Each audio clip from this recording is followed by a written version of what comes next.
I'm gonna call the meeting to order, and I'm gonna ask Ron Day, if he will, to give us a prayer. Just a minute. Swallow Eating first. your sandwich. Let us pray. Father, we thank you for the day. We thank you for the blessings that you bestow upon us. Father, may we never take them for granted. Father, as we go about the business tonight of the school, would you give us wisdom far beyond what we possess? Would you help us in every decision that we do, that we would consider what we're doing, but who those affect and how they do? Give us wisdom is my prayer. In your son's name, amen. Amen. Thank you, Ron. Any comments from anyone? If not, we'll move right into the president's report. I just have a few things to mention. I wanted to bring to your attention the President's Convocation Fall 2022 remarks, which I made this morning at this is the first day of our in-service, our back-to-school in-service. And just wanted you to see that. I also put it out on our update that I provided to everyone this morning. But one of the things I really wanted you to see in here and look at some point in time are the highlights from last year, 2021 and 22.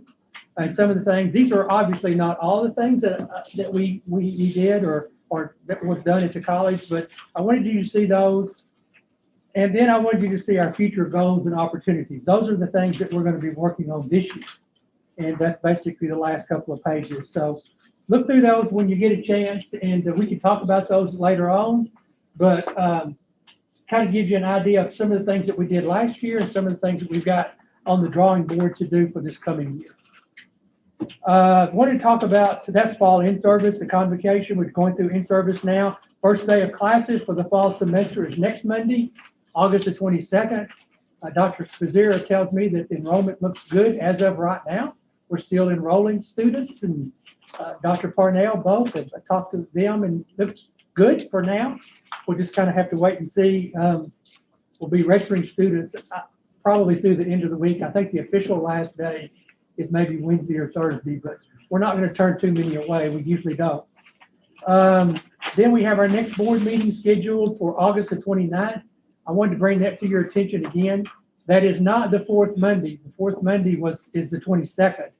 So we ended up doing it on the 29th so that we'd have enough time to be able to do what we need to do tonight with the tax proposal and tax rate, and so that we could also have the time to be able to advertise that in the local newspapers and et cetera, and be able to finalize that process on the 29th.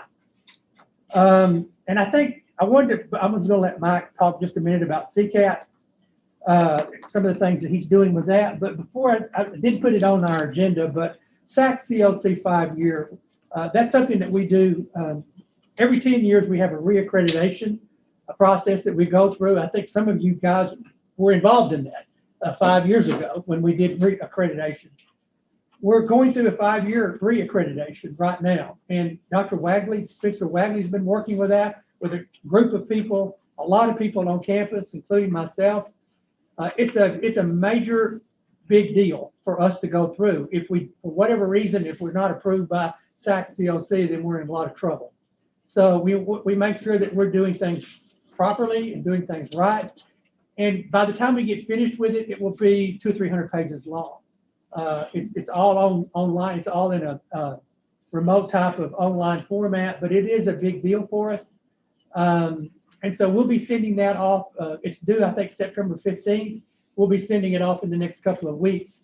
And then they'll come back probably in mid-spring and have questions for us. By the way, they're going to be on campus visiting in September, September 22nd, I think, or something like that. They'll be on campus visiting with us about some things, which is normal. And then they'll be evaluating our proposal, 5-year proposal, and they'll get back with us probably early spring semester, mid-spring semester, and then we'll be able to go through that process to finalize it. So just wanted you to be familiar and know that that's what we're doing. And on the 10-year process, I think they asked to meet with board members. So I think they did meet with a couple of you guys. That was, again, 5 years ago. So they don't do that on the 5-year, but they do visit and they do meet with some of our other administrators, some of our faculty And so wanted you to be familiar with that. It is a big deal. It's major, and they've done a good job working on it and getting it done. Okay, Mike, I'm gonna turn it over to you and let you kind of give us a little bit of an update on CCAP. Thank you so much. I just wanted to just take 1 or 2 minutes. I do not want to dwell on this very long, to just share briefly about CCAT.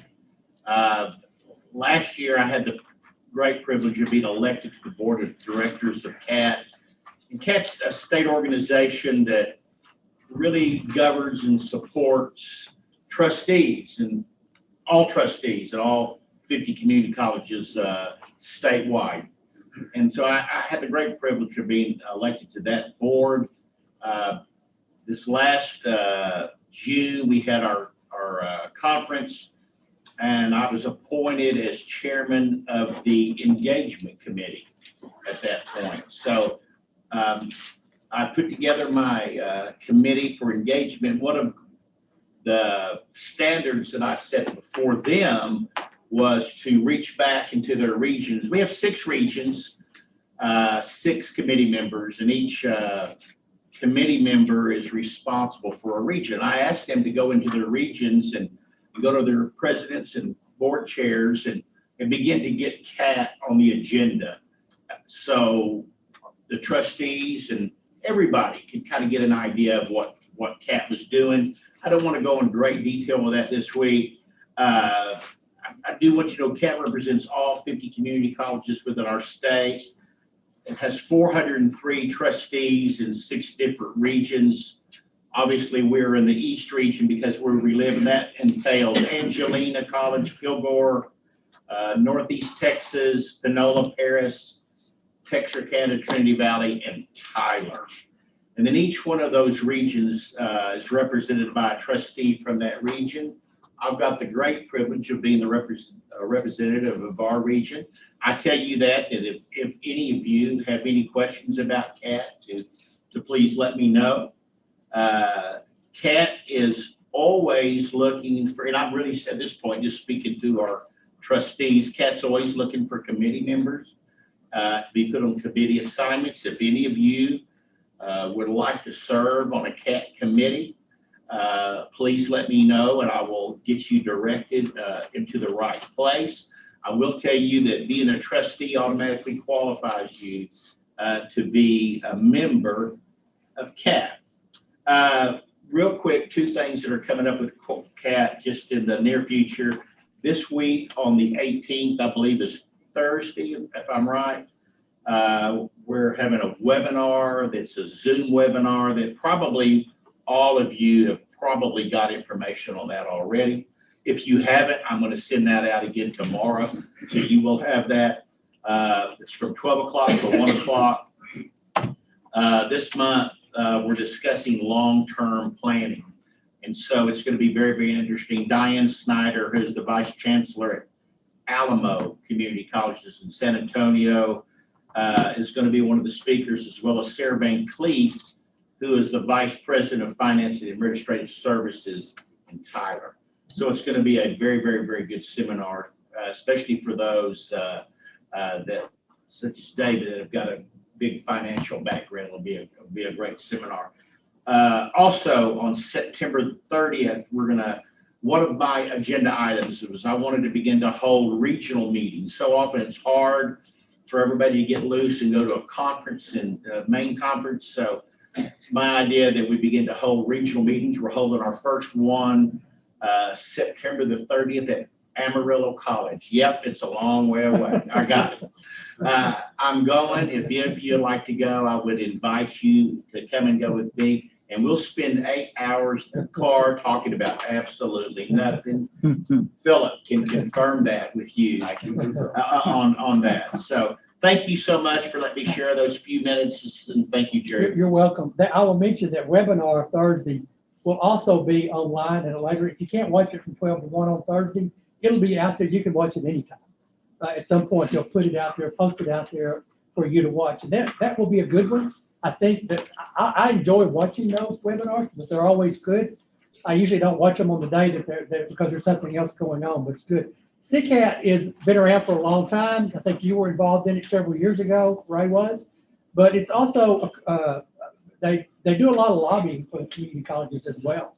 And the trustees are very well thought of among our legislators. And so they do a lot of lobbying with our legislators to help us. So that's another good thing that CCAT does. And they're kind of a liaison, or they're a corresponding organization with our TAC, with our Texas Association of Community Colleges, which is a president's organization. So they work together. They're under the same umbrella. And so they work together to try to get things done in the state. So it's a good organization. They do some good things. Okay, I think that was it. That's all we have on our president's report. Item number 4, consider and discuss the fiscal 22-23 budget. Okay, I did provide you a memo that went along with some of the information on the budget. Again, we talked about the budget at our last meeting, at our July meeting. We kind of hit the highlights of where we were with that. I want to again express appreciation to David Monk and Steve Grant and Mike Embry and Dr. Eason for their input that they provided. They got us where we are today in terms of our budget, where we are with that. Also, obviously, David Hopkins and his staff, Jennifer's not here, but Jennifer Ball you are back there, I'm sorry. I didn't see you, you're behind Philip. Was very much involved. Everybody was involved in the budget process. It's a major process. We started back in March, early March, and it goes all the way through till now. And so we're very comfortable with the budget. I think David Hopkins he's here. We're all available to answer any questions that anybody may have about the budget. There were a few minor changes that were made due to tax revenues that we ended up getting, and it will continue changing a little bit because we're still getting information from some of our taxing entities. David, you want to just mention that or talk about that? Yeah, just a couple of things briefly. There's still quite a bit of money that's under review as of a couple of weeks ago, 1.172 billion to be exact. And we'll talk about in the next agenda item. But in addition to that, it's not on the agenda tonight, but I did put money in here for the estimated insurance total premiums from our insurance company.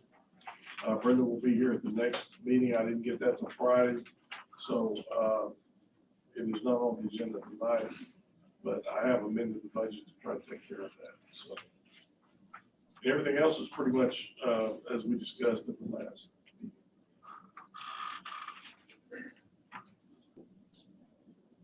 We're going to talk about this on the next agenda item, but I think we should all be very proud that we're decreasing from 13.60 to 11.54. And so, you know, I think that's a big deal as well. That's important to our taxpayers. So I think that's something we'll point out that in a few minutes as well. But we have a significant amount, again, even though we made some adjustments in our reserve account. I think if you'll look at that in your new printout that you have in front of you, in our capital reserve account, we have $2,097,489. Is that correct, David? Have I got the right one? Correct. That's okay. Part of the budget committee, 3.77%, which was a percent of revenue at the time. David, I think we talked about this. And so every time that number changes, but it's $160,000 more than the prior year to start off with. Then we have a $275,121 in contingency. In the past years, we've always pretty much standard put $250,000 in that contingency amount. And of course, we don't take any money out of contingency without board approval. So I think everything is really, I think everybody's done a really good job of doing fine tuning and doing what they needed to do, working on it. From day one, we evaluated whether these were things that we really needed or the things that we wanted, and we made major cuts initially, and then we've made cuts along the way. and I'm comfortable with it.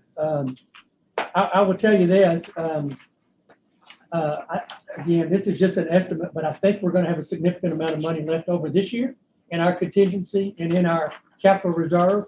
I think going back, I just off the top of my head, somewhere around $4.2 million is coming automatically from what we have in our contingency and in our reserve for the end of this year. And we believe we're gonna have a couple of $1 million left over in unexpended other expenses, especially travel. We didn't do as much this year because of COVID as we normally do. So I'm anticipating that we're gonna have $6.5 million.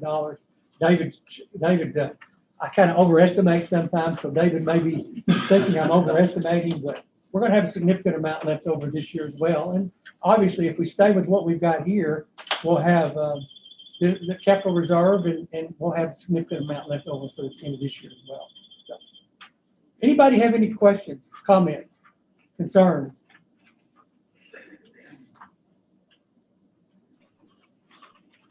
If not, we would ask for, we talked about this at the last board meeting. If we could get this approved tonight and it's on the agenda to approve, it would be beneficial to us to go ahead and get it done so that Janine could go ahead and start working on payroll and we could start getting things done, contracts done and other things done. Normally we wait till the end of the board meeting in August. And this would be an advantage to us to go ahead and do it tonight. Unless you have any questions, I think we're prepared to do that. Mr. Chairman, I would just say first, having served on that committee, that I know all that participated, that I shared that time with Mike Embry and Dr. Eason and also Steve Grant, that we met 3 times specifically on the budget. And I don't think there was an item that we didn't look at. Obviously, some were harder to resolve than others, but that's always going to be the case. So I'd say thanks to all the TVCC team that helped us get where we were finally able to get to. And with that, I would offer a motion to approve the budget as Okay. Committeeman Monk makes a motion to approve it. Max seconds the motion. Any further discussion? All in favor say aye. Aye. All opposed, like sign. Motion carries. Thank you again. I think everybody in the audience out here, everybody at TVCC, thanks you for your work in putting this together. We appreciate it very much. All right, item number 5, just consider and discuss the proposed tax rate to support the fiscal 22-23 budget. I'm going to turn this over to David. He has a special formula, I think, that he uses to calculate these tax rates and things. And let David talk about this. Yeah, special software. Special software. We'll bring up that. I've got one page. I can make this as complicated as we needed it, but I won't do that. I was talking to Trustee Mudd. I've never seen an increase in values like this year. It was pretty impressive. And the reason I bring that up is because you'll notice at the top, there's 3 rates up there: the no new revenue rate, and they keep changing the name of these things, but that's the rate at which you don't earn any new revenue on the property on the tax rolls last year. And you can see that for Palestine, it was a little 0.044. For all the other rest of the district, it was a little over 10 cents. The next one, the voter approval rate, that's the rate that you cannot exceed where you have an election automatically. If y'all recall, used to it was a petition. Now it's an automatic election. As we were joking a few minutes ago, if you ask people, would you like to pay more taxes? We all know the answer to that. So we don't want to go above that. So in that third column in red is what we're recommending for Palestine, 0.04760. For the rest of the district, 0.11549. And that's just slightly below the rollback rate. And the rest of that, as you can see by county, how that revenue rolls out. The main purpose of this, though, is that y'all are not approving the tax rate tonight. The motion that we're asking for is to place those rates on a future agenda. Well, I'll publish it in the paper. We'll have a public hearing at the next meeting, and then we are allowed to adopt at that same meeting. And I'll try to answer any questions. There's a whole bunch of calculations of communication with the counties that go behind this, but this is all based on a state formula that's very prescriptive, even with how you make motions, what you say, how you approve it, what goes on your website and so forth.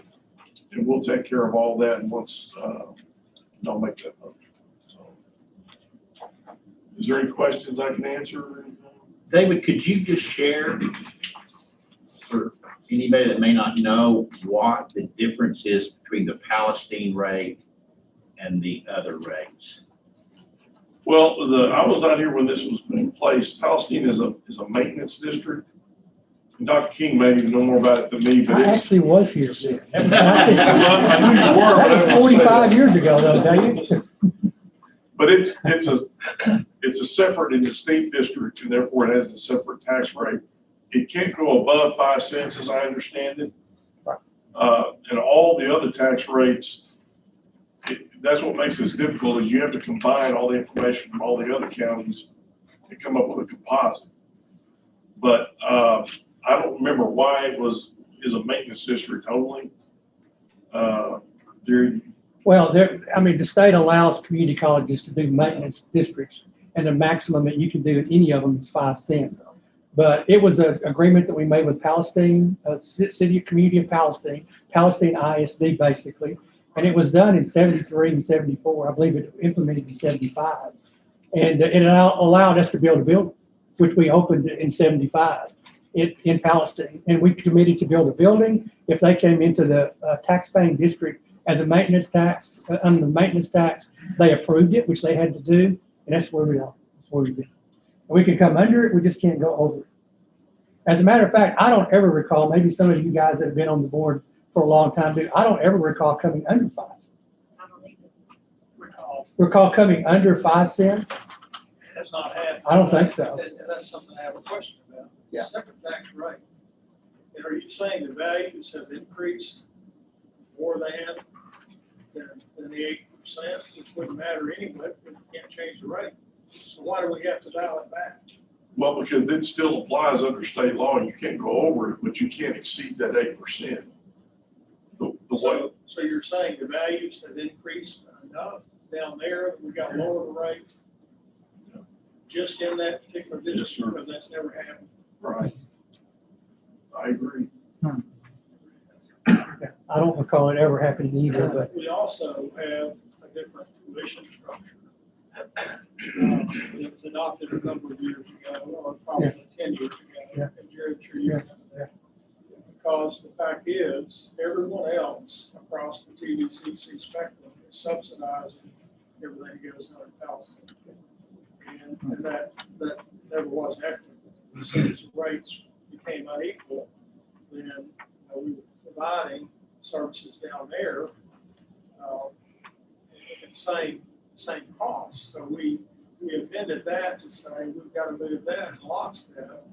How much that disadvantage has become proportionate to the other. It's only fair. I guess that's still in place. it still is in place. It is. So even though the tax side is like, well, why do they get a bargain? They're getting the same thing everyone else gets. Well, yes and no. It helps after we want to adopt their work, but I think we pretty well level that playing field probably a decade. Anybody have any questions for David? I guess the overall thing that I really appreciate and really like, of course, is the fact that we're dropping the tax rate from 13.60 to 11.54. And I've looked around most of the other cities in our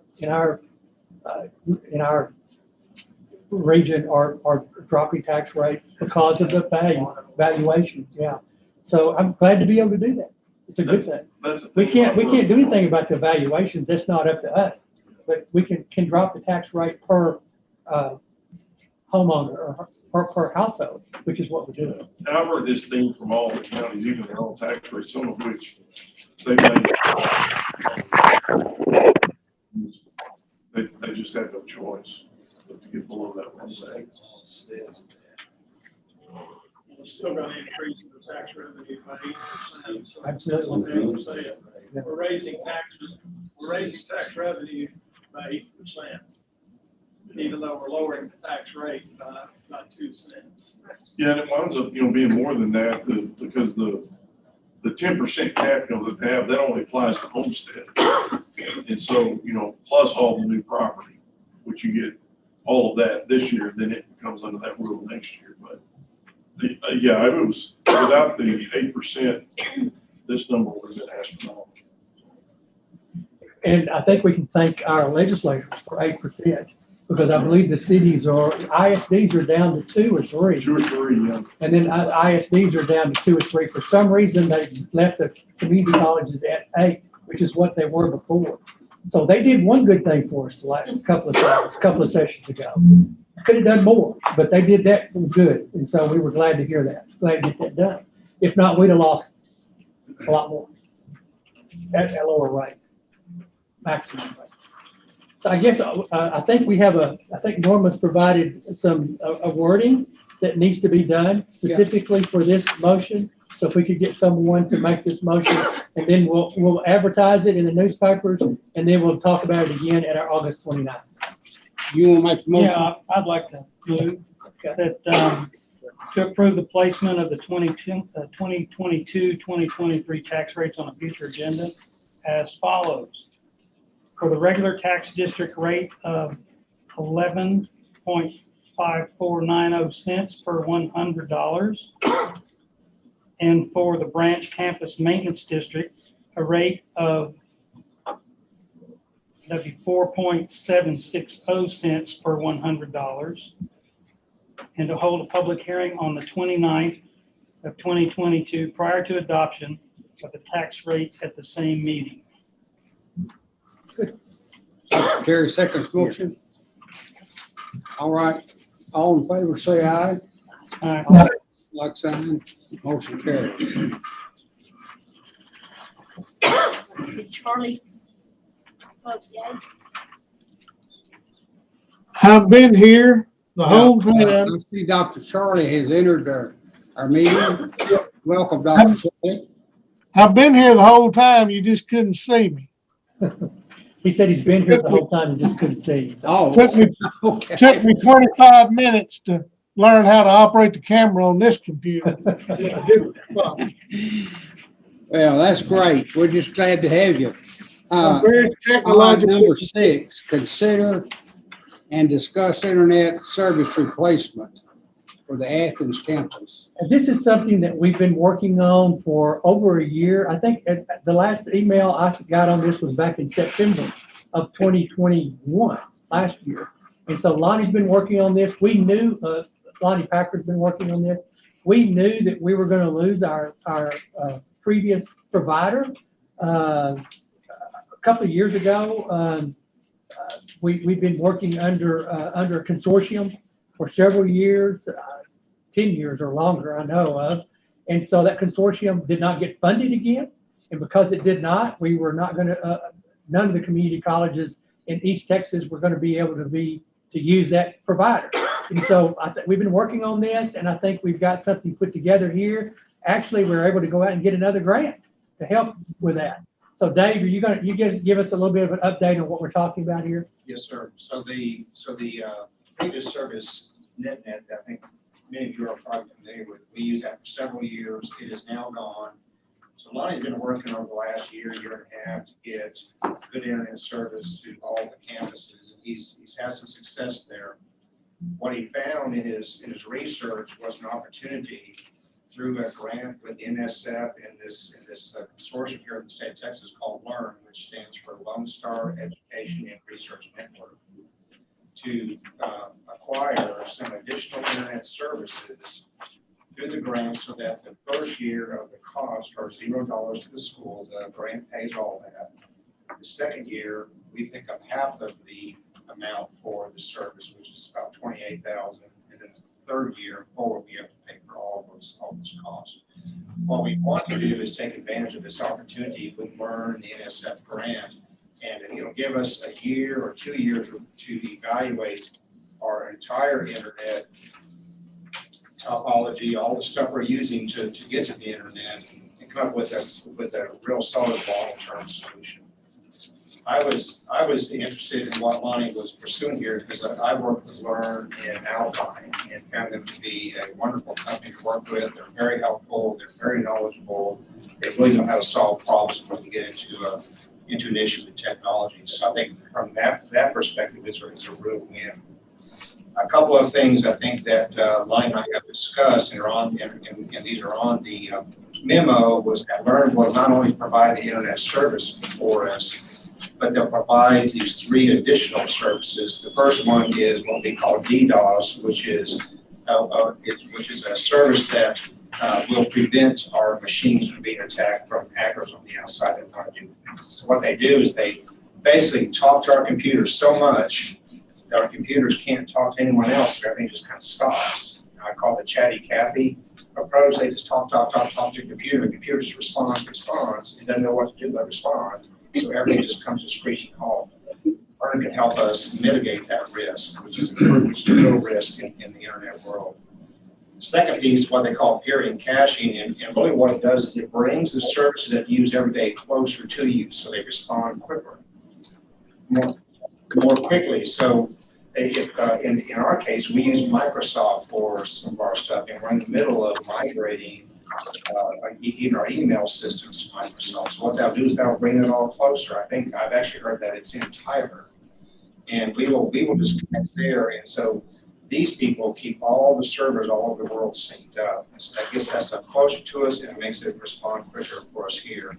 And then the last component of this is we become a part of what they call Internet 2, which gives us higher bandwidth, allows us to connect to some of these other schools and research networks.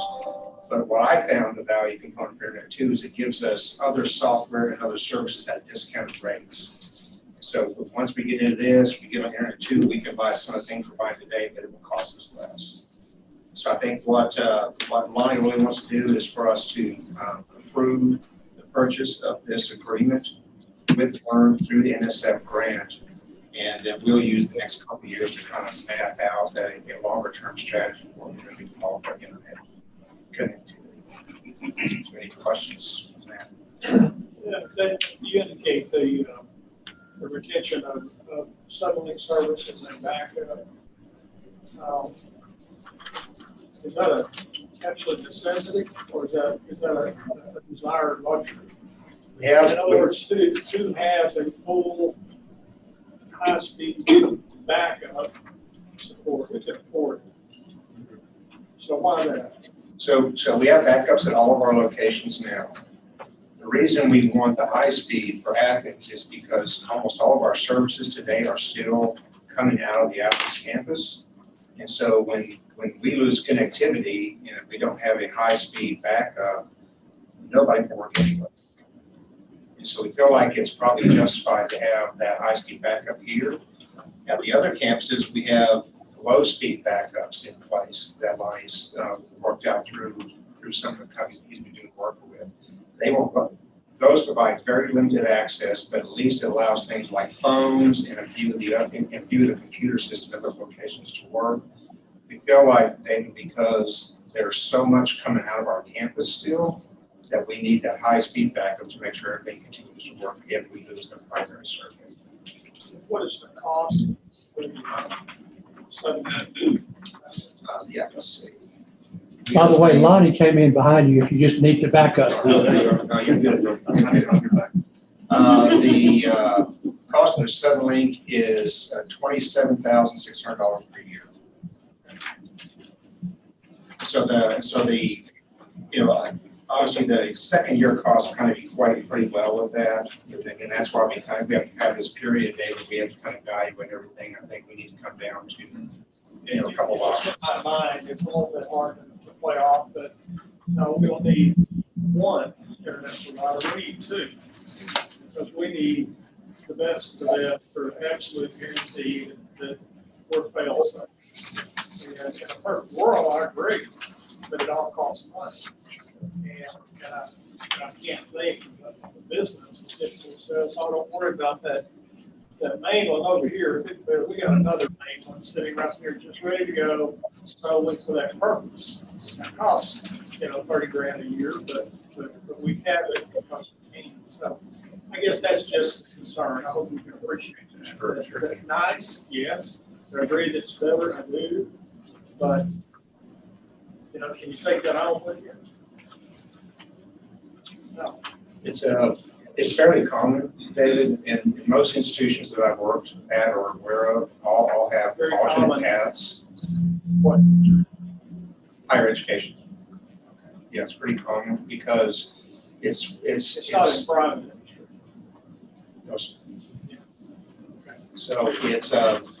So it's almost everyone looks for an alternate path. For a lot of private industries, say a business here in Athens, they service through a local provider, maybe Suddenlink. Suddenlink often has redundancy built into their systems as well. So redundancy is something that's commonly done, and it's used just about everywhere. Nobody that I can think of purposely works off of a single pipe anywhere. You always want multiple pipes going out, so if you have one circuit go down, you have another place to fill to repair. So it's pretty common. I think even in commercial agencies, that's common. Now, each entity may not know that, but the folks in the background are the ones that are making all that happen. Yes, sir. Okay, anybody have any other comments or questions? Basically, what we're asking for approval is to enter into this agreement. This agreement is no cost to TVCC the first year. This is an agreement with Learn. The second year it's $28,000, third year it's $57,000. So we're committing next year and following year. So I didn't want to enter into an agreement that committed future funds without board approval. So that's basically what we're doing. Doesn't impact the budget this year in terms of that agreement, but just wanted you to know that.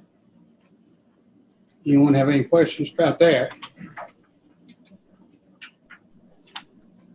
All right. Thank you, Lonnie. Lonnie, do you have anything to add? Came in late, but Lonnie's been working on this for a couple of years.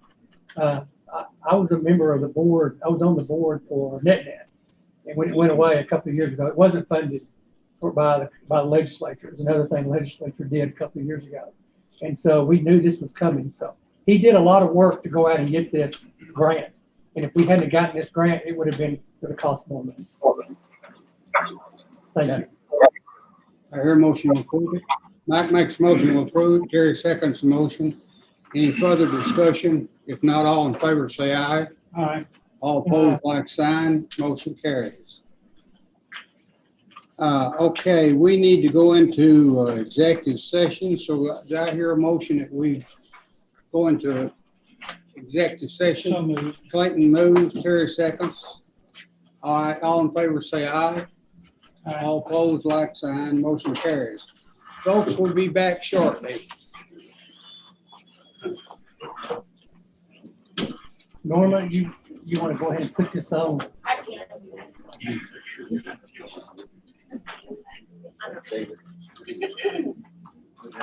Do my test.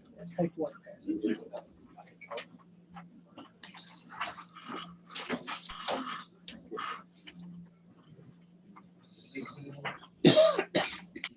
Just keep Charlie on. Yes. I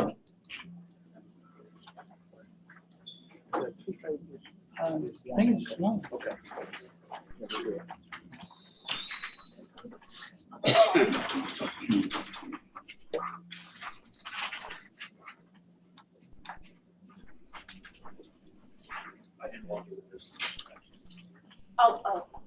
Well, give us a minute, Jerry. Okay. I know I can do it over here because I was looking for it. What? Where do I go to?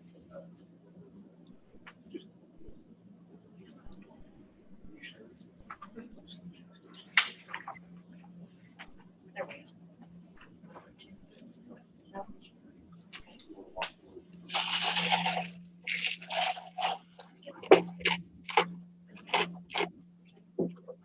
Dr. Rossinger, are you having a little problem with that camera technology there? Well, I tell you what, it's the first time I've joined an outside meeting from my medical office where I'm doing video visits. And I I think they had things circuited just a little different. Yeah, I say they, I don't think it's their fault. I'm sure it's my fault, but, anyway, it took me a while. can you turn your volume up? I don't know if you can do that from your, Let me see. we can hear you, but just barely. I'll work on it here. Okay, okay, I'll go ahead and I'll rework it on it. okay.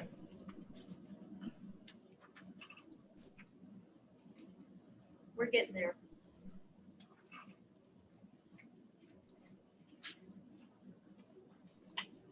Oh, Just that they're trying to put something for Dr. Charlie to look at. oh, okay. This memo that I just passed out.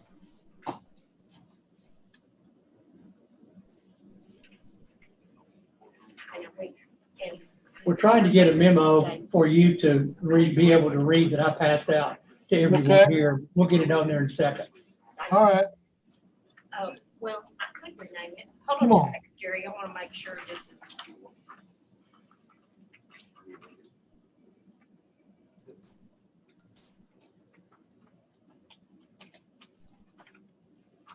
Okay, now. Yes. Here. Yes, yes. And, Accepting the title. okay, thank you.